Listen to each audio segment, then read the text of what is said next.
السلام علیکم ورحمۃ اللہ وبرکاتہ، نحمده ونصلی علی رسولہ الکریم، اما بعد فاعوذ باللہ من الشیطان الرجیم، بسم اللہ الرحمن الرحیم، رب اشرح لی صدری ویسر لی امری واحلل عقدۃ من لسانی یفقہوا قولی۔ ہم نے اس سے پہلے قیامت کی نشانیوں کے بارے میں پڑھا، اب ہم قیامت کے واقع ہونے کے بارے میں، قیامت کے دن کے حالات کے بارے میں پڑھیں گے۔ اس کی یاد دہانی ہم سب کے لیے بہت ضروری ہے، کیونکہ ہم سب کو اس سے واسطہ پیش آنے والا ہے۔ قرآن مجید میں قیامت کے نام سے ایک سورت بھی ہے، سورۃ القیامہ، اور اس سورت میں اللہ سبحانہ وتعالی قیامت کے واقع ہونے پر، قیامت کے دن پر قسم کھاتے ہیں۔ ارشاد باری تعالی ہے، بسم اللہ الرحمن الرحیم، لا اقسم بیوم القیامہ ولا اقسم بالنفس اللوامہ، ایحسب الانسان ان لن نجمع عظامہ، بلی قادرین علی ان نسوی بنانہ، بل یرید الانسان لیفجر امامہ، یسأل ایان یوم القیامہ، فإذا برق البصر وخسف القمر وجمع الشمس والقمر، یقول الانسان یومئذ این المفر، کلا لا وزر الی ربک یومئذ المستقر۔ نہیں، میں قیامت کے دن کی قسم کھاتا ہوں، اور نہیں، میں بہت ملامت کرنے والے نفس کی قسم کھاتا ہوں۔ کیا انسان گمان کرتا ہے کہ بے شک ہم کبھی اس کی ہڈیاں اکٹھی نہیں کریں گے؟ کیوں نہیں، ہم انہیں اکٹھا کریں گے، اس حال میں کہ ہم قادر ہیں کہ اس کی انگلیوں کے پورے درست کر کے بنا دیں۔ بلکہ انسان چاہتا ہے کہ اپنے آگے آنے والے دنوں میں بھی نافرمانی کرتا رہے۔ وہ پوچھتا ہے اٹھ کھڑے ہونے کا دن کب ہوگا، پھر جب آنکھ پتھرا جائے گی اور چاند گہنا جائے گا اور سورج اور چاند اکٹھے کر دیے جائیں گے، اور انسان اس دن کہے گا کہ بھاگنے کی جگہ کہاں ہے؟ ہرگز نہیں، پناہ کی جگہ کوئی نہیں، اس دن تیرے رب ہی کی طرف جا ٹھہرنا ہے۔ یعنی قیامت کا دن رب کی ملاقات کا دن ہے۔ تو اللہ سبحانہ تعالیٰ نے اس دن کی قسم کھائی ہے، اور قرآن مجید میں مختلف چیزوں پر اللہ تعالیٰ نے قسمیں کھائی ہیں جو اس بات کی علامت ہے کہ ان کے ساتھ کوئی خاص نشانی ہے، کوئی خاص واقعہ منسلک ہے جس کی طرف ہم سب کو توجہ کرنی چاہیے۔ تو ہم دیکھیں گے کہ انسان کا واسطہ اس دن کس صورتحال سے ہوگا، اور کیا کچھ کائنات پر بیت جائے گی، اور انسان کی کیفیت کیا ہوگی۔ جب بے قرار کر دینے والے زلزلے برپا ہوں گے تو انسان پکار اٹھے گا، این المفر، کہ میں کہاں بھاگ کر جاؤں۔ قیامت کے دن کی ہولناکیوں کو دیکھ کر انسان حیران و پریشان ہو جائے گا، اور اسے بتایا جائے گا کہ پناہ کی کوئی جگہ نہیں ہے، آج تو رب کے سامنے جا کے کھڑے ہونا ہے، آج تو رب سے ملاقات کا دن ہے، جس نے پیدا کیا، جس نے ساری نعمتیں دی، اور جس نے ہدایت کے لیے پیغمبر بھیجے، اور جس کی طرف واپس لوٹ جانے کا سبق انہوں نے دیا۔ آج اس ملاقات کے لیے جس نے تیاری کی وہی کامیاب ہے، اور جس نے اس دن کی ملاقات کو بھلائے رکھا اس کے لیے ناکامی ہے۔ سب سے پہلی بات جو یاد رکھنے کی ہے وہ یہ کہ یہ دنیا فانی ہے، یہ دنیا ہمیشہ کے لیے نہیں ہے، یہ ختم ہو جانے والی ہے، یہ دنیا آزمائش کا گھر ہے۔ سورۃ الکہف میں اللہ تعالیٰ فرماتے ہیں، انا جعلنا ما علی الارض زینۃ لہا لنبلوہم ایہم احسن عملا وانا لجاعلون ما علیہا صعیدا جرزا۔ جو کچھ زمین پر موجود ہے اسے ہم نے اس کی زینت بنا دیا ہے، یعنی زمین کی خوبصورتی ہے وہ۔ کیوں؟ تاکہ ہم انہیں آزمائیں کہ ان میں سے اچھے عمل کون کرتا ہے۔ یہ جو کچھ زمین پر ہے ہم اسے ایک چٹیل میدان بنا دینے والے ہیں۔ آج یہ جو سرسبز درخت نظر آتے ہیں، باغ و بہار نظر آتی ہے، زمین پر پہاڑ نظر آتے ہیں، سمندر ہیں، جھیلیں ہیں، انسان ہیں، بڑی بڑی عمارتیں ہیں، بڑے بڑے مانیومنٹس ہیں، یہ تمام کی تمام چیزیں بالکل مٹ جائیں گی اور زمین ایک صاف چٹیل میدان کی طرح ہو جائے گی. ہر چیز فنا ہونے والی ہے. کل من علیہا فان ویبقى وجہ ربک ذی الجلال والاکرام. سورۃ القصص میں آتا ہے کل شیء ہالک الا وجہہ لہ الحکم والیہ ترجعون. ہر چیز ہلاک ہونے والی ہے سوائے اس کے چہرے کے، اسی کے لیے حکم ہے اور اسی کی طرف تم لوٹائے جاؤ گے. یعنی فیصلہ بھی اسی کا ہے، واپسی بھی اسی کی طرف ہے. جہاں تک دنیا کی زندگی کا تعلق ہے تو اس کی مثال قرآن مجید میں ایک کھیتی سے دی گئی ہے کہ جیسے آسمان سے پانی برسے اور وہ زمین کی نباتات کے ساتھ گھل مل جائے اور پھر زمین سرسبز ہو جائے اور پھر اس کے بعد خشک ہو جائے اور چورا بن کر رہ جائے جسے ہوائیں اڑائے لیے پھرے. تو اللہ ہر چیز پر پوری قدرت رکھنے والا ہے. سورۃ یونس میں فرمایا دنیا کی زندگی کی مثال تو ایسے ہے جیسے ہم نے آسمان سے پانی برسایا جس سے زمین کی نباتات خوب گھنی ہو گئی، جس سے انسان بھی کھاتے ہیں اور چوپائے بھی، حتیٰ کہ زمین پر اپنی بہار آ گئی اور خوشنما معلوم ہونے لگی اور کھیتی کے مالکوں کو یقین ہو گیا کہ وہ اس پیداوار سے فائدہ اٹھانے پہ قادر ہیں. تو یکا یک رات کو یا دن کو ہمارا حکم آ پہنچا تو ہم نے اس کو کٹی ہوئی کھیتی کی طرح بنا دیا. یعنی ایک ہوا چلتی ہے اور درختوں کا رنگ جو ہے وہ پیلا پڑ جاتا ہے اور پیلے سے پھر پتے گرنے لگتے ہیں اور پھر ہر چیز فنا ہو کر رہ جاتی ہے. تو کٹی ہوئی کھیتی کی طرح سب کچھ ہو گیا جیسے کل وہاں کچھ تھا ہی نہیں. یعنی اس طرح ہر موسم خزاں میں ہم یہ نظارہ دیکھتے ہیں کہ ایک دم سارا سبزہ چلا جاتا ہے اور یوں لگتا ہے جیسے یہاں کبھی کچھ اگا ہی نہ تھا. اسی طرح ہم اپنی آیات ان لوگوں کے لیے تفصیل سے بیان کرتے ہیں کہ وہ غور و فکر کریں. یعنی ان موسموں سے، ان تبدیلیوں سے ہم سب کو سبق لینا چاہیے، عبرت حاصل کرنی چاہیے کہ ایک دن آئے گا کہ جب یہ سب کچھ ختم ہوگا تو پھر دوبارہ یہاں کچھ بھی پیدا نہیں ہوگا. دنیا کی زندگی کو قرآن مجید میں دھوکے کا سامان کہا گیا. وَمَا الْحَيَاةُ الدُّنْيَا إِلَّا مَتَاعُ الْغُرُورِ. اور دنیا کی زندگی تو دھوکے کے سامان کے سوا کچھ نہیں. یعنی انسان اس کے بارے میں بڑی لمبی لمبی امیدیں رکھتا ہے، بہت کچھ بنا کے رکھتا ہے، جوڑ کے رکھتا ہے، لیکن ایک وقت آئے گا کہ یہ سب کچھ یہاں سے ختم ہو جائے گا کیونکہ یہ دنیا عارضی ہے اور آخرت ہمیشگی کا گھر ہے، ہمیشہ ہمیشہ رہنے کی جگہ ہے. اس لیے بہت ضروری ہے کہ انسان اس زندگی کی تیاری کرے جو ہمیشہ باقی رہنے والی ہے. علی بن ابی طالب کہتے ہیں کہ دنیا پیٹ پھیر کر جا رہی ہے اور آخرت سامنے آ رہی ہے، اور ان دونوں میں سے ہر ایک کے چاہنے والے ہیں. یعنی کچھ دنیا میں کھبے ہوئے ہیں، دنیا سے محبت رکھتے ہیں اور اسی کے لیے اپنی ساری محنت لگا رہے ہیں، اور کچھ آخرت کے چاہنے والے ہیں.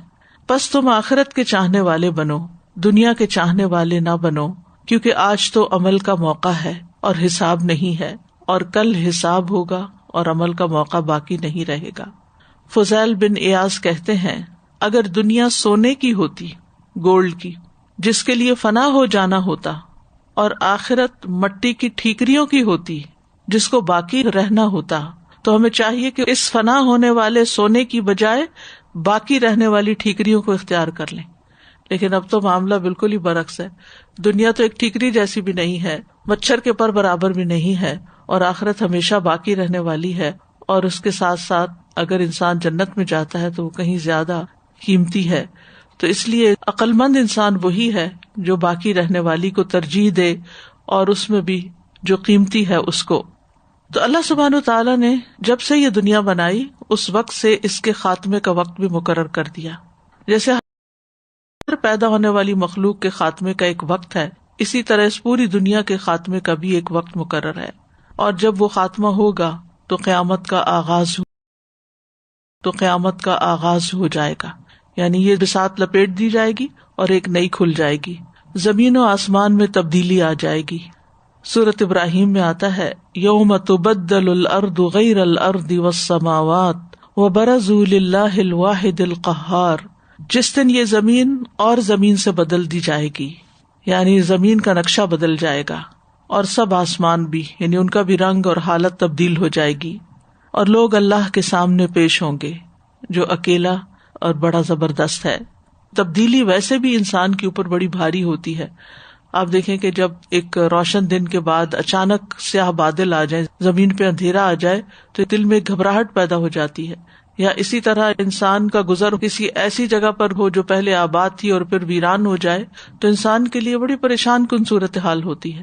تو یہ دنیا کی آبادی اور رونق اور ترقی یہ سب کچھ ختم ہو کر ایک دن یہ زمین کچھ اور ہو جائے گی, آسمان کچھ اور ہو جائے گا اور ہم اللہ کے سامنے کھڑے ہوں گے.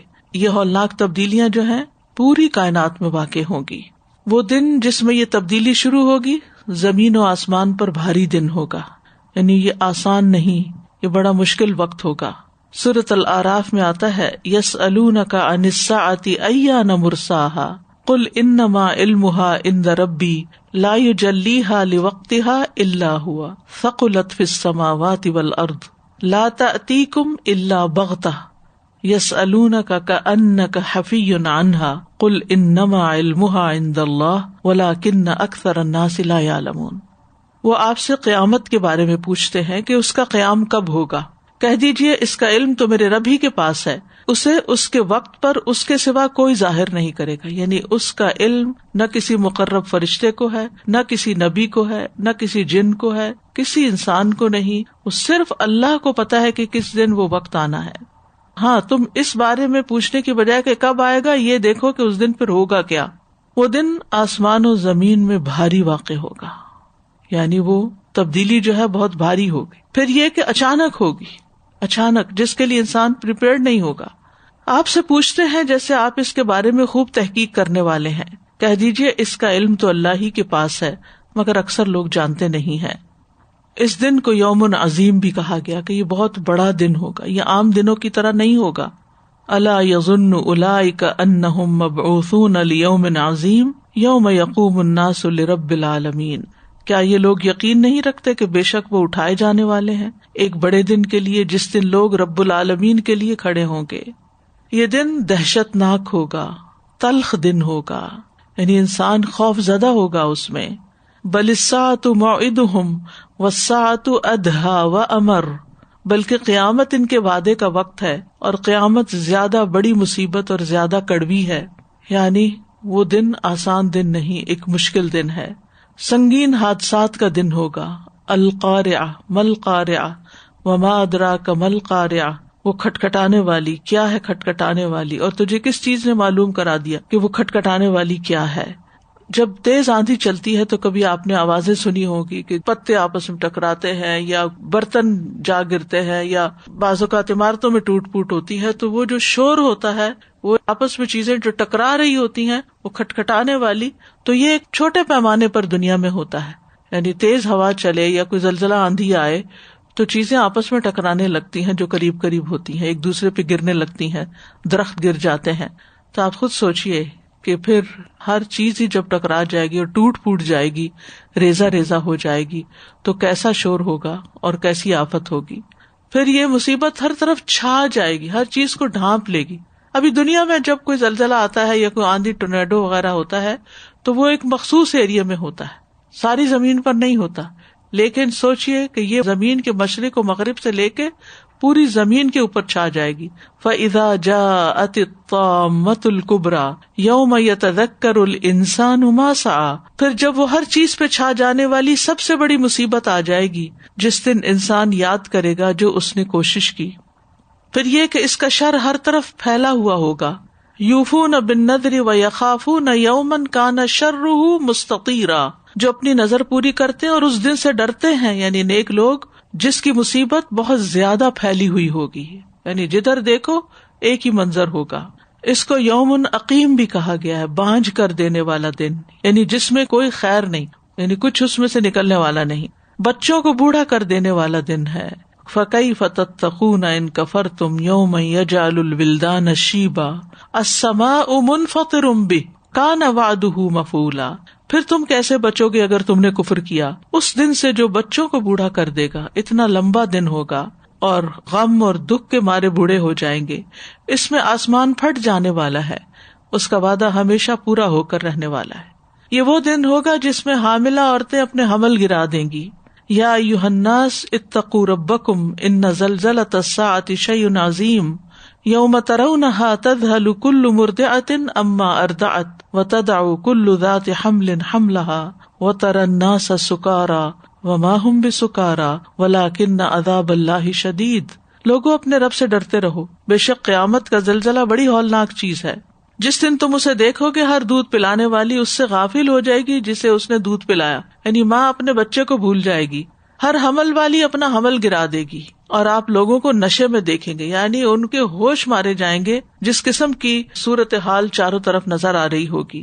حالانکہ وہ ہرگز نشے میں نہیں ہوں گے، لیکن اللہ کا عذاب بہت سخت ہے. پھر سورۃ الانسان میں آتا ہے کہ یہ تیوریاں چڑھانے والا دن ہوگا.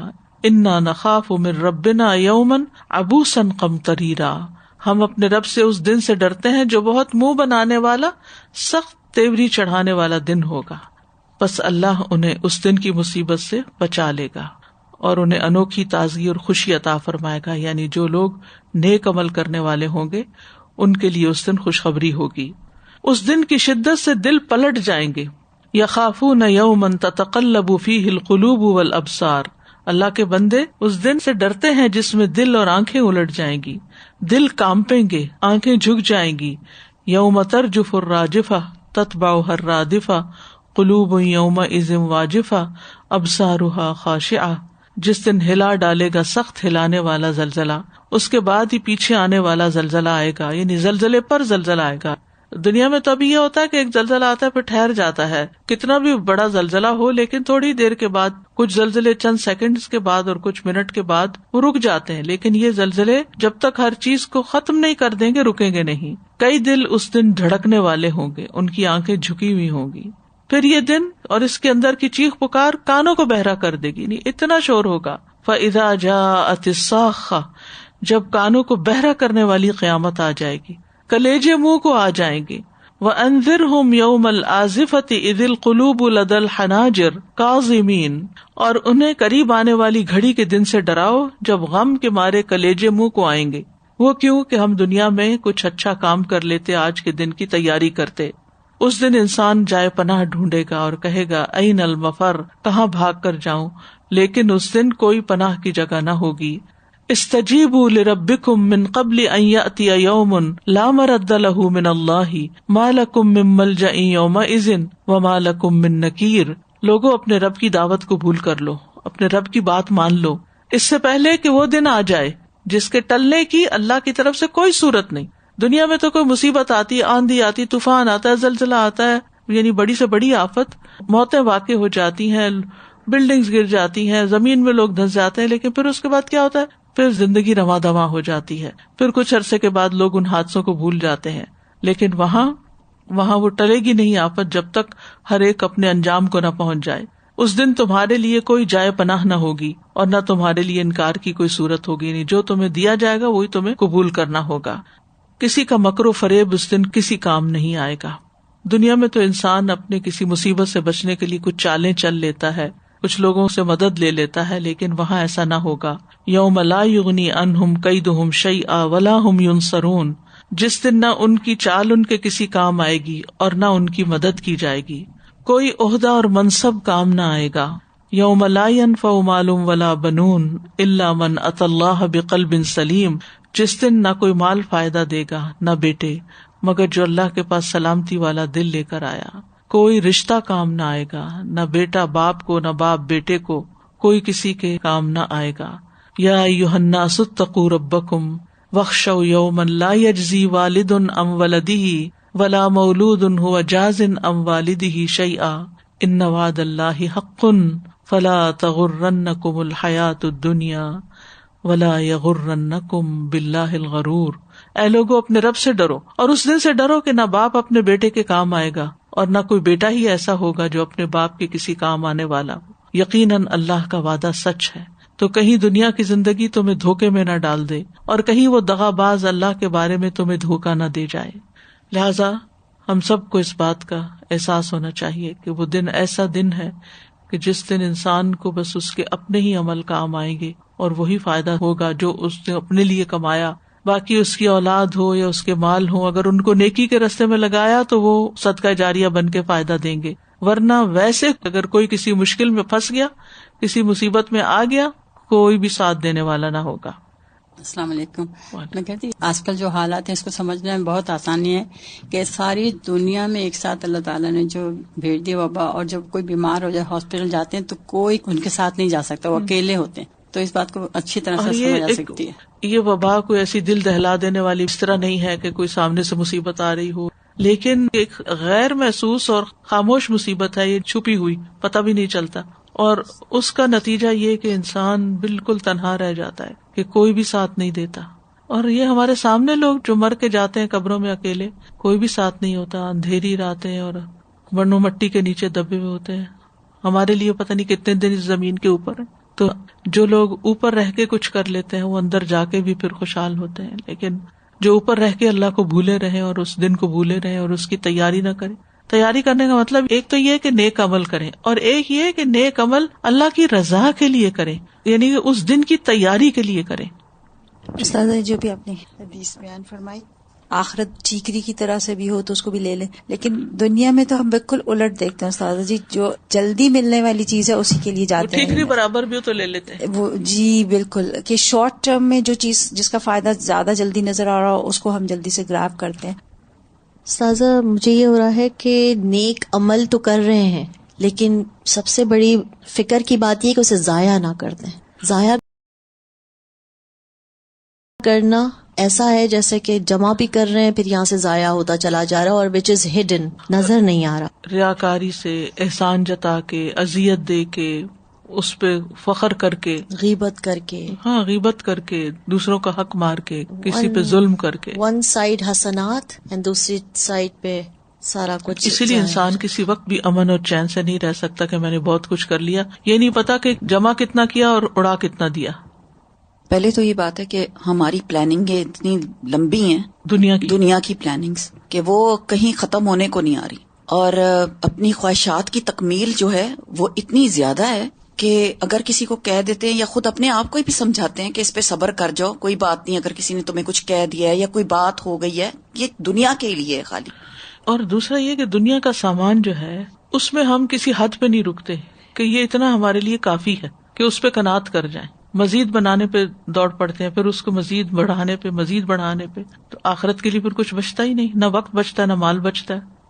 قیامت کے دن مزید کیا تبدیلیاں ہوں گی، کیونکہ پیچھے ہم نے پڑھا کہ ساری کائنات اس سے متاثر ہوگی، نظام فلکی میں تغیرات واقع ہوں گے. آسمان کی حالت کے بارے میں آتا ہے کہ آسمان لرزے گا، یوم تمور السماء مورا، آسمان کا رنگ بدل جائے گا.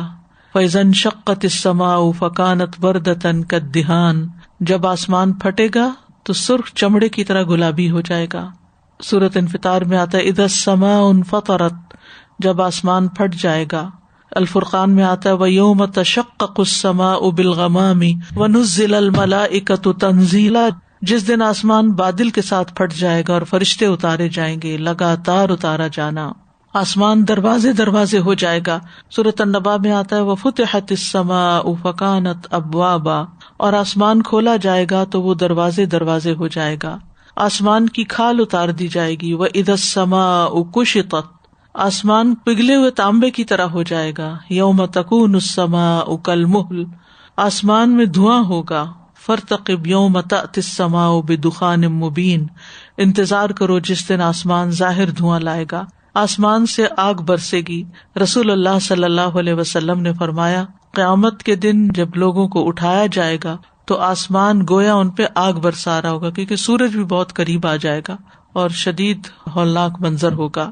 سوچئے قیامت کے دن قبر سے اٹھ رہے ہیں، جیسے بیڈ سے سو کے اٹھتے ہیں تو ایک دم نظر کھڑکی پہ جاتی ہے کہ روشنی ہے کہ اندھیرا ہے، کیا ٹائم ہو گیا ہے، اور ہم امن میں ہوتے ہیں، سکون میں اٹھ کے پھر باقی کام کاج شروع کر دیتے ہیں. تو سوچئے کہ اگر کسی دن انسان اٹھے، اور قبر کی زندگی نیند کی ایک زندگی ہے جس کے لیے وہ اچھی ہو، عذاب نہ ہو، تو جب وہ سو کے وہاں سے اٹھے گا اور باہر نکل کے دیکھے گا تو گویا آسمان آگ برسا رہا ہے، یعنی اس کا رنگ اس طرح ہوگا اور گرمی بھی ہوگی. پھر سورج، چاند اور ستاروں کی حالت، سورج لپیٹ دیا جائے گا. اذا الشمس کورت، پھر چاند گہنا جائے گا. وخسف القمر وجمع الشمس والقمر، سورج اور چاند ملا دیے جائیں گے، ستارے بے نور ہو جائیں گے اور بکھر جائیں گے. فاذا النجوم طمست واذا الکواکب انتثرت، ستارے بکھر کر گر پڑیں گے، یعنی ہر چیز کے اندر ایک تلاطم برپا ہو جائے گا. پھر زمین میں تبدیلیاں آ جائیں گی، زمین کسی اور زمین سے تبدیل کر دی جائے گی. زمین کے اندر جو کچھ ہے وہ نکالے گی باہر، چاہے انسان ہے مرے ہوئے، چاہے سونا چاندی، کچھ بھی جو دفن ہوگا سب نکال باہر کرے گی. وَأَلْقَتْ مَا فِيهَا وَتَخَلَّتْ، جو کچھ اس میں ہے اسے باہر پھینک دے گی اور خالی ہو جائے گی. اللہ کے ڈر سے زمین کانپنا شروع کر دے گی. یوم ترجف الارض والجبال وکانت الجبال کثیبا مہیلا، جس دن زمین اور پہاڑ لرزنے لگیں گے اور پہاڑ بھربری ریت کے پھسلتے ہوئے تودے بن جائیں گے. پھر زمین ہچکولے لے گی. اذا رجت الارض رجا، یعنی جرکس آئیں گے، اس میں ریزہ ریزہ ہو جائے گی. وحملت الارض والجبال فدکتا دکتا واحدہ، زمین اور پہاڑوں کو اٹھا کر ایک ہی چوٹ میں ریزہ ریزہ کر دیا جائے گا اور پھر اس کے بعد ہموار کر کے زمین پھیلا دی جائے گی. فَيَذَرُهَا قَاعًا صَفْصَفًا لَا تَرَىٰ فِيهَا عِوَجًا وَلَا أَمْتًا، اور زمین کو ایسا صاف میدان بنا دے گا کہ آپ اس میں کوئی نشیب و فراز نہیں دیکھیں گے، کوئی اونچ نیچ نہیں ہوگی، بالکل پلین صاف روٹی کی طرح. زمین اپنے خزانے باہر نکال دے گی، بوجھ اپنے نکال دے گی. اذا زلزلت الارض زلزالها واخرجت الارض اثقالها، زمین اپنے اندر کے سارے بوجھ نکال باہر کرے گی. پھر پہاڑوں کی کیا حالت ہوگی؟ زمین اور پہاڑ ٹکرا جائیں گے. وحملت الارض والجبال فدکتا دکتا واحدہ، ایک ہی چوٹ میں ایک بار ٹکرا کے ان سب کو ریزہ ریزہ کر دیا جائے گا. پہاڑ سراب بن جائیں گے. وسیرت الجبال فکانت سرابا، دھنکی ہوئی رنگین اون کی طرح ہو جائیں گے. وتکون الجبال کالعہن المنفوش، اور پہاڑ دھنکی ہوئی رنگین اون کی طرح ہو جائیں گے، ریت کی طرح ہو جائیں گے. یعنی ایک دوسرے سے ملتی جلتی چیزیں ہیں اور پھر سٹیجز بھی ہو سکتی ہیں. یوم ترجف الارض والجبال وکانت الجبال کثیبا مہیلا، جس دن زمین اور پہاڑ کانپیں گے اور پہاڑ گرائی ہوئی ریت کے ٹیلے ہو جائیں گے، یعنی چھوٹے چھوٹے ٹیلے، اور پھر وہ بھی اڑ کے سارے صاف ہو کے زمین برابر ہو جائے گی، غبار بن جائیں گے. وبست الجبال بسا فکانت ہباء منبثا، پہاڑ ریزہ ریزہ کر دیے جائیں گے، خوب ریزہ ریزہ کیا جانا، پس وہ پھیلا ہوا غبار بن جائیں گے. سمندروں کی حالت کیا ہوگی؟ سمندر بھڑک اٹھیں گے، پھٹ جائیں گے. وَإِذَا الْبِحَارُ سُجِّرَتْ، اور الانفطار میں آتا ہے وَإِذَا الْبِحَارُ فُجِّرَتْ، جب سمندر پھاڑ دیے جائیں گے. اور سورۃ تکویر میں سمندر بھڑکا دیے جائیں گے، ان میں آگ بھڑک اٹھے گی. اور پھر سور پھونکا جائے گا. یعنی آخرت پر ایمان لانے میں جو چیز ہمیں بتائی گئی ہے وہ یہ کہ جتنے بھی انسان دنیا میں زندہ ہوں گے وہ پہلا سور پھونکنے پر بے ہوش ہو کر گر جائیں گے، مر جائیں گے. اور دوسرا سور جب پھونکا جائے گا تو سب زمین کے اوپر والے بھی اور زمین کے اندر والے بھی وہ سب نکل کر کھڑے ہو جائیں گے. وَنُفِخَ فِي الصُّورِ ذَلِكَ يَوْمُ الْوَعِيدِ، اور سور میں پھونکا جائے گا، یہی عذاب کے وعدے کا دن ہے. اور پہلا سور پھونکنے پر سب کچھ ختم ہوگا.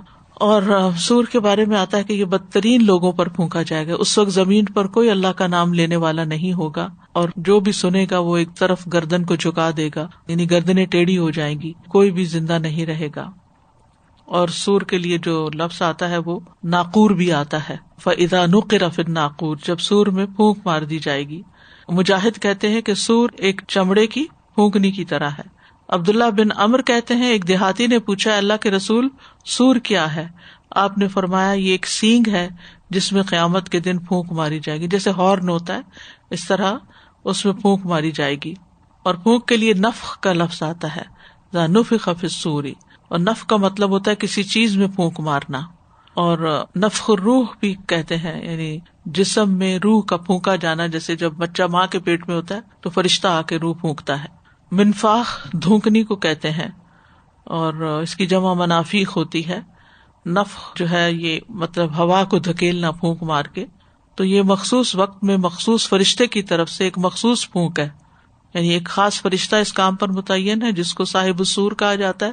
بعض نے اس کا نام اسرافیل بھی بتایا، لیکن حدیث کی روح سے اسرافیل نام نہیں پتہ چلتا، لیکن صاحب السور یعنی جس کو سور تما دیا گیا ہے. اور ایک مخصوص طرح سے وہ بلو کرے گا اس میں، اور پھر ہر چیز جو ہے وہ ٹوٹ پھوٹ جائے گی، ختم ہو جائے گی. فَإِذَا نُقِرَ فِي النَّاقُورِ کے بارے میں ابن عباس کہتے ہیں کہ رسول اللہ صلی اللہ علیہ وسلم نے فرمایا میں کس طرح نعمتوں سے لطف اندوز ہو سکتا ہوں، یعنی کیسے بے فکر ہو سکتا ہوں، جبکہ سور پھونکنے والے فرشتے نے اپنا منہ سور سے لگایا ہوا ہے، اپنی پیشانی جھکا رکھی ہے، کان متوجہ کر رکھے ہیں کہ کب اسے حکم ہوتا ہے اور وہ اس میں سور پھونکے. تو نبی صلی اللہ علیہ وسلم کے صحابہ نے عرض کیا کہ پھر ہم کیا کریں؟ آپ نے فرمایا کہو حسبنا اللہ و نعم الوکیل علی اللہ توکلنا، ہمیں اللہ کافی ہے اور وہ بہترین کارساز ہے اور ہم اللہ پہ بھروسہ رکھتے ہیں. یعنی جب انسان قیامت کے دن کی گھبراہٹوں اور پریشانیوں کے بارے میں سنے تو پھر کیا پڑھے؟ حسبنا اللہ و نعم الوکیل. اور پھر یہ کہ سور پھونکنے والا فرشتہ جو ہے بہت ذمہ دار فرشتہ ہے.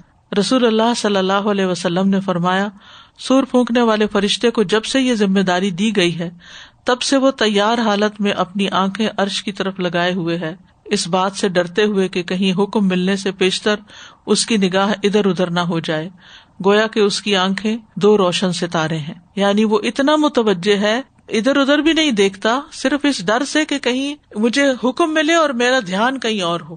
یعنی وہ پوری طرح فلی فوکسڈ ہے کہ اس کو جب حکم ملے اور وہ سور میں پھونک مار دے. اور یہ اچانک ہوگا، یعنی اس کا کوئی مقرر وقت انسانوں کو نہیں پتا. رسول اللہ صلی اللہ علیہ وسلم نے فرمایا قیامت اس حال میں آئے گی کہ 2 آدمی کپڑے خرید و فروخت کے لیے پھیلائے ہوئے ہوں گے، ابھی خرید و فروخت بھی نہیں ہوئی ہوگی اور نہ انہوں نے اسے لپیٹا ہوگا کہ قیامت قائم ہو جائے گی. اس حال میں قائم ہوگی قیامت کہ ایک شخص اپنی اونٹنی کا دودھ لے کر آ رہا ہوگا اور پی بھی نہیں سکے گا. قیامت اس حال میں قائم ہو جائے گی کہ ایک شخص اپنا حوض تیار کرا رہا ہوگا اور اس کا پانی بھی نہیں پی پائے گا. قیامت اس حال میں قائم ہو جائے گی کہ ایک شخص اپنا لقمہ اپنے منہ کی طرف اٹھائے گا اور اسے کھا بھی نہ پائے گا. اتنی دیر میں قیامت آ جائے گی. تو اچانک بھی آئے گی اور جلدی بھی آئے گی.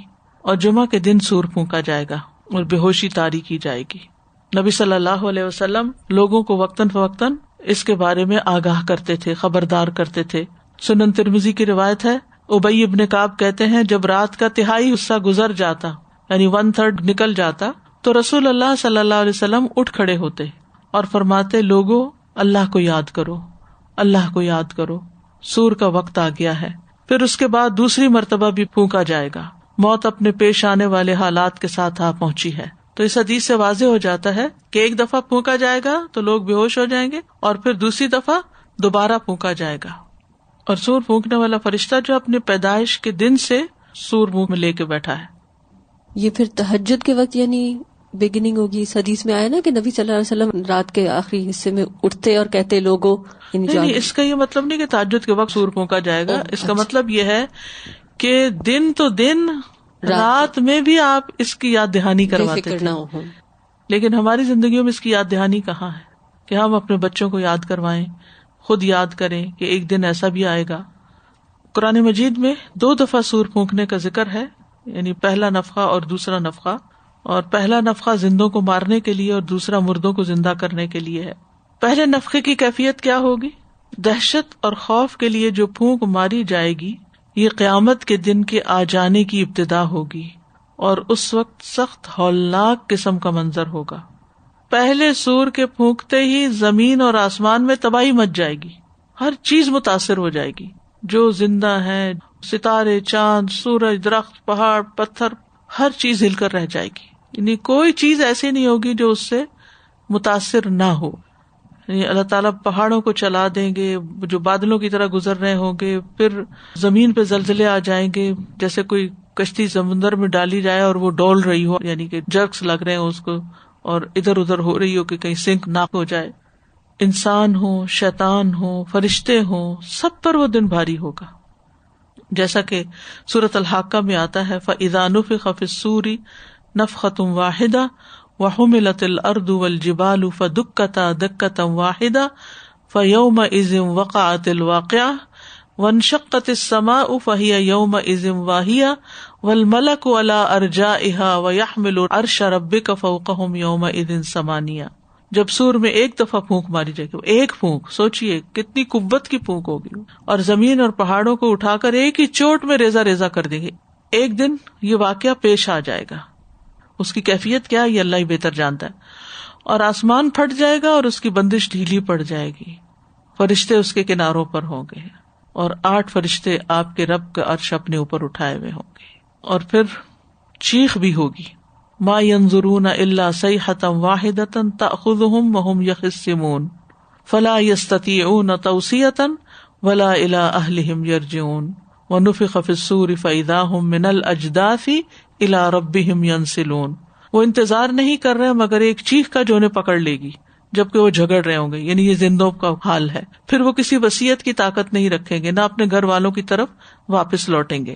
اور پھر دوبارہ سور پھونکا جائے گا تو کیا ہوگا؟ اچانک وہ اپنی قبروں سے نکل کر تیزی سے دوڑ رہے ہوں گے. اور سورۃ صاد میں آتا ہے کہ جو سور ہوگا یہ بغیر وقفے کے پھونکا جائے گا، یعنی ایک ہی بلو ہوگی چاہے لمبی جتنی بھی ہو. ما لہا من فواق کا لفظ آتا ہے کہ اس میں کوئی وقفہ نہیں ہوگا. لوگ آپس میں اپنے حسب نسب بھول جائیں گے، کوئی کسی کو پوچھے گا نہیں. فلا انصاب بینہم، کوئی رشتہ باقی نہیں رہے گا. آواز اتنی شدید ہوگی کہ لوگ سنتے ہی ہلاک ہو جائیں گے، اور ساری بادشاہت صرف اللہ رب العالمین کے لیے ہوگی. جب پہلا نفخہ ہو جائے گا اور ہر چیز ختم ہو جائے گی، ہر چیز کوائٹ ہو جائے گی، فرشتے بھی اور انسان بھی. وَيَبْقَى وَجْهُ رَبِّكَ ذُو الْجَلَالِ وَالْإِكْرَامِ، بس اللہ کی ذات باقی رہے گی. تو اس وقت اللہ تعالیٰ پکاریں گے کہ دنیا کے جبار کہاں ہیں. عبداللہ ابن عمر کہتے ہیں کہ رسول اللہ صلی اللہ علیہ وسلم نے فرمایا، قیامت کے دن اللہ عز و جل آسمانوں کو لپیٹ لے گا، پھر انہیں اپنے دائیں ہاتھ میں لے کر فرمائے گا، میں بادشاہ ہوں، کہاں ہے جبار، کہاں ہے تکبر کرنے والے. پھر زمینوں کو اپنے بائیں ہاتھ میں لے کر لپیٹے گا اور فرمائے گا، میں بادشاہ ہوں، کہاں ہے جبار، کہاں ہے تکبر کرنے والے. اور کوئی جواب دینے والا نہیں ہوگا. تو اللہ تعالیٰ خود ہی فرمائیں گے، للہ الواحد القہار. اب یہ دو سوروں کے درمیان کتنا فاصلہ ہوگا؟ 40 کا لفظ آتا ہے. ابو ہریرہ کہتے ہیں رسول اللہ صلی اللہ علیہ وسلم نے فرمایا 2 سور پھونکے جانے کے درمیان 40 فاصلہ ہوگا. ابو ہریرہ سے پوچھا گیا کیا 40 دن؟ وہ کہنے لگے مجھے نہیں معلوم. پوچھا گیا 40 مہینے؟ کہا مجھے نہیں معلوم. پھر پوچھا گیا 40 سال؟ کہا مجھے نہیں معلوم. یعنی یہ نبی صلی اللہ علیہ وسلم نے بھی نہیں بتایا اور پھر ابو ہریرہ نے بھی آگے کسی کو نہیں بتایا. استغفر اللہ. یہ اللہ کی شان ہے نا، صرف اللہ کی ذات باقی رہے گی اور کوئی باقی نہیں رہے گا. اسی لیے وہ الحی ہے، القیوم، کہ جو ہمیشہ سے زندہ ہے اور ہمیشہ زندہ رہے گا. لا تأخذہ سنۃ ولا نوم، اس کو تو نیند اور اونگ بھی نہیں آتی. تو دوسرا سور جو ہے یہ لوگوں کو جمع کرنے کے لیے پھونکا جائے گا. وَتَرَكْنَا بَعْدَهُمْ يَوْمَئِذٍ يَمُوجُ فِي بَعْضٍ وَنُفِخَ فِي الصُّورِ فَجَمَعْنَاهُمْ جَمْعًا. اور اس دن ہم ان کے بعض کو چھوڑ دیں گے، وہ ایک دوسرے سے گتھم گتھا ہوں گے، اور سور میں پھونکا جائے گا تو ہم ان کو جمع کر لیں گے، پوری طرح جمع کرنا. کوئی ایک انسان بھی کہیں نہیں چھپ سکے گا. وَنُفِخَ فِي الصُّورِ فَإِذَا هُم مِّنَ الْأَجْدَاثِ إِلَىٰ رَبِّهِمْ يَنسِلُونَ. سب اپنے رب کی طرف تیزی سے دوڑ رہے ہوں گے. سورۃ طٰہٰ میں آتا ہے یوم ينفخ فی الصور ونحشر المجرمین یومئذ زرقا. جس دن سور میں پھونکا جائے گا اور ہم مجرموں کو اس دن اس حال میں اکٹھا کریں گے کہ نیلی آنکھوں والے ہوں گے. ایک ڈانٹ سے سب کو دوبارہ اٹھا دیا جائے گا. فإنما هي زجرة واحدة فإذا هم بالساهرة وقالوا یا ویلنا هذا یوم الدین. سورۃ صافات میں آتا ہے فإنما هي زجرة واحدة فإذا هم ينظرون وقالوا یا ویلنا هذا یوم الدین. اور سورۃ النازعات میں دوسری طرح آتا ہے. سو وہ ایک ہی ڈانٹ ہوگی تو یکا یک وہ دیکھ رہے ہوں گے اور کہیں گے ہائے ہماری بربادی، یہ تو جزا کا دن ہے. لوگ گروہ در گروہ اٹھیں گے. زمین کی تہوں کے اندر لوگ مر کے دفن ہیں اور لیئرز پہ لیئرز ہیں لوگوں کی اور برباد شدہ بستیوں کی جو زمین کے اندر دس گئی، اور پھر اس کے اوپر ایک اور آبادی آئی، پھر اس پہ عذاب آیا، پھر اس کے اوپر ایک اور آبادی آئی. تو معلوم نہیں زمین نے اپنے اندر کیسے کیسے راز چھپائے ہوئے ہیں. اور جب ایک ہی چیخ آئے گی سب بھی اٹھ جائیں گے گروہ در گروہ. یوم ينفخ فی الصور فتأتون افواجا. جس دن سور میں پھونکا جائے گا تو تم فوج در فوج آؤ گے. دوسری بار سور پھونکنے سے پہلے بارش بھی ہوگی. عبداللہ ابن عمر کہتے ہیں میں نے رسول اللہ صلی اللہ علیہ وسلم کو فرماتے ہوئے سنا، پہلی بار سور پھونکنے کے بعد لوگ بے ہوش ہو جائیں گے، پھر اللہ ایک بارش نازل فرمائے گا جو ایک پھوار کی طرح ہوگی یا سائے کی طرح ہوگی. شک کرنے والے نعمان بن سالم ہے کہ یہ پھوار ہے یا سایہ ہے. اس سے انسانوں کے جسم اگائیں گی. پھر سور میں دوسری بار پھونک ماری جائے گی تو سب لوگ کھڑے ہوئے دیکھ رہے ہوں گے، یعنی ایک دم اٹھ جائیں گے. یعنی وہ جو بیچ کا 40 کا عرصہ ہے اس میں کچھ تبدیلیاں آ رہی ہوں گی، جس میں سے ایک بارش آئے گی. وہ بارش لوگوں کے جسموں تک پہنچ جائے گی اور لوگ جیسے اگائیں گے زمین سے، جیسے پودے اگتے ہیں. قرآن مجید میں بہت دفعہ یہ مثال بیان کی گئی ہے کہ قیامت کے دن لوگوں کا اٹھنا زمین سے کھیت کے اگنے کی طرح ہے. انسان اپنی ریڑھ کی ہڈی سے دوبارہ اٹھایا جائے گا. حدیث میں آتا ہے انسان کا ہر حصہ گل جائے گا سوائے ریڑھ کی ہڈی کے، اور اس سے قیامت کے دن تمام مخلوق دوبارہ بنائی جائے گی، یعنی وہ بیج کی طرح ہے جس سے دوبارہ پورا جسم بن جائے گا.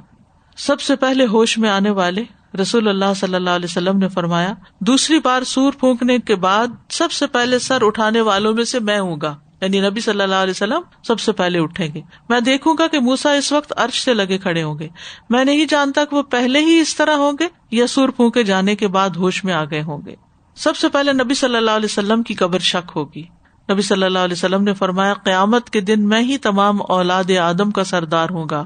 سب سے پہلے زمین مجھ سے ہی شق ہوگی، یعنی آپ کی قبر سب سے پہلے کھلے گی اور پھر اس کے بعد باقی لوگوں کی کھلیں گی اور لوگ اللہ رب العالمین کے حضور کھڑے ہو جائیں گے.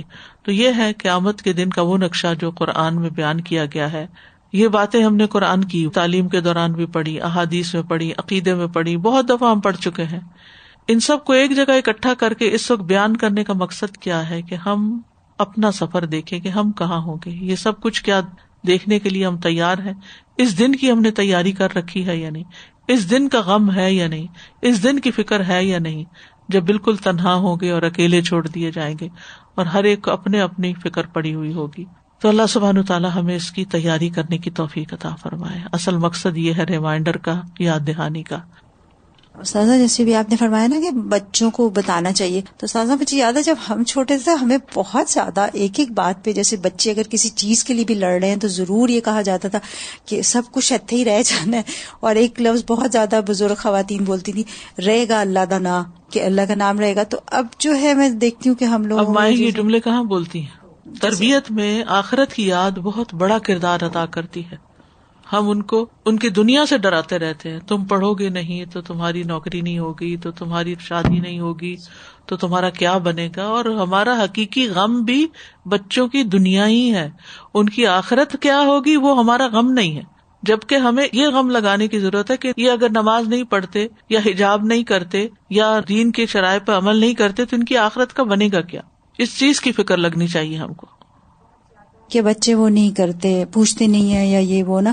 تو اس میں مجھے لگ رہا تھا کہ بجائے اپنی ذات کو انوالو کرنے کے اگر ہم یہی تربیت ان کی آخرت کے حوالے سے پوچھنے بھی لگ جائیں گے. جی یہی مجھے جب ہم بچوں کے اندر آخرت کی فکر ڈالیں گے تو وہ اللہ کی خاطر آپ کا بھی خیال رکھیں گے. ایگزیکٹلی مجھے یہی لگتا ہے کہ یہاں بھی ہم جو ہے نا پیچھے رہ جاتے ہیں، یہاں بھی ہم اپنا ہی ہم اور غم اور اپنے ہی وہ احسانات جتانے بیٹھ جاتے ہیں. تو اس وقت بھی ان کو بتانا چاہیے کہ یہ آخرت کی، یعنی کسی کے بھی حال، کسی کے بھی اعمال درست نہیں ہو سکتے جب تک کہ وہ آخرت پر صرف یقین ہی نہ رکھے بلکہ اس کو عملی زندگی میں اس کا حصہ نہ شمار کرے اور اس کی خاطر نیک کام نہ کرے.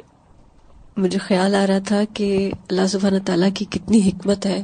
اللہ تعالیٰ کے کلام میں، قرآن کریم میں یہ ذکر قیامت کے دن کا اتنا پھیلا کے ڈسپرس کر دیا گیا، اور واقعتاً یہ کہ جتنا یہ دہلا دینے والا منظر ہے ان الفاظ سے بھی، کہ اگر ہم جب یہ یکجا کرتے ہیں نا تو دل کو کچھ ہونے لگتا ہے، یعنی برداشت کرنا مشکل ہے. تو اللہ تعالیٰ کی حکمت ہے کہ پھیلا دیا گیا ہے کہ ہم بار بار مختلف دنوں میں مختلف حصہ قرآن کا پڑھیں گے اور ہر دفعہ پڑھنے سے کچھ نہ کچھ ڈر ضرور آ جائے گا.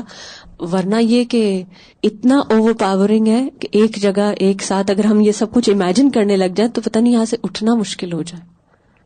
ایک سوال آ رہا تھا ذہن میں کہ یہ جو سور پھونکا جائے گا اس سور میں ہی اتنی پاور ہوگی کہ جس سے یہ سب کچھ ہو جائے گا، یا وہ الارم ہے اور باقی سب چیزیں زلزلے بھی آئیں گے لیکن آغاز سور سے ہی ہوگا. اس میں اتنی پاور ہے. ہوا میں بہت طاقت ہوتی ہے، پھونک جو ہے ایک ہوا ہے نا. جی صحیح. استاذہ سور ایک تو ہوا بھی، اور ہو سکتا ہے کہ ساؤنڈ ویوز اتنی اسٹرانگ ہوں. جی ساؤنڈ ویوز جو ہے وہ ڈسٹروائے کر سکتی ہیں، ہر چیز کو چورا چورا. مخصوص ڈیسیبل کی آواز جو ہے وہ انسانوں کو مار دیتی ہے. بالکل خوفناک بات ہے نا جو لگتی ہے وہ یہ کہ دنیا میں جب کوئی پریشانی آتی ہے تو سب اکٹھے ہو جاتے ہیں، اپنے اختلافات بھول جاتے ہیں، ناراضگیاں بھول جاتے ہیں، بچے ماؤں کو چمٹنے لگتے ہیں، بہن بھائی اکٹھے ہو جاتے ہیں، کوئی وفات ہو جائے، کسی کا حادثہ ہو جائے، کچھ ہو جائے، سارے ایک جگہ آ جاتے ہیں. لیکن اس دن کوئی اکٹھا نہیں ہوگا. یہ بڑی خوفناک بات ہے. ہر ایک کو اپنی پڑ جائے گی، کوئی بھی ریلیف ایفرٹ نہیں ہوگی. میں دیکھ رہی تھی یہ جو کلمات ہیں حسبنا اللہ و نعم الوکیل، تو یہ کتنے اسٹرانگ کلمات ہیں. یعنی بالکل اس ہولناکی میں بھی ہمیں یہ بتایا کہ پڑھیں. پھر ابراہیم علیہ السلام کو جب آگ میں ڈالا تھا تو انہوں نے بھی اسی طرح پڑھا تھا. تو یہ نہیں جب انسان مشکل میں ہو تو یہ کلمات یاد رکھے. یہ کلمات یاد رکھے. کیونکہ بعض اوقات یہ جب انسان پڑھتا ہے یا پڑھاتا ہے یا سنتا ہے تو دل پہ عجب کیفیت ہوتی ہے، اور خصوصاً اگر رات کے وقت آنکھ کھلے اور اندھیرا ہو تو انسان کو ضرور یہ باتیں یاد آتی ہیں. تو پھر انسان سوچتا ہے کروں کیا، کوئی کام ہو کرنے کا، کوئی طریقہ ہو پتہ چل جائے کہ اس مشکل سے نکلیں. یعنی امیجن کرتا ہے نا کہ میں اس مشکل کے اندر آ گیا ہوں تو اب نکلوں کیسے. تو حسبنا اللہ و نعم الوکیل یہ پڑھنے کی ضرورت ہے. وآخر دعوانا ان الحمد للہ رب العالمین. سبحانک اللہم و بحمدک اشہد ان لا الہ الا انت استغفرک و اتوب الیک. السلام علیکم و رحمۃ اللہ وبرکاتہ.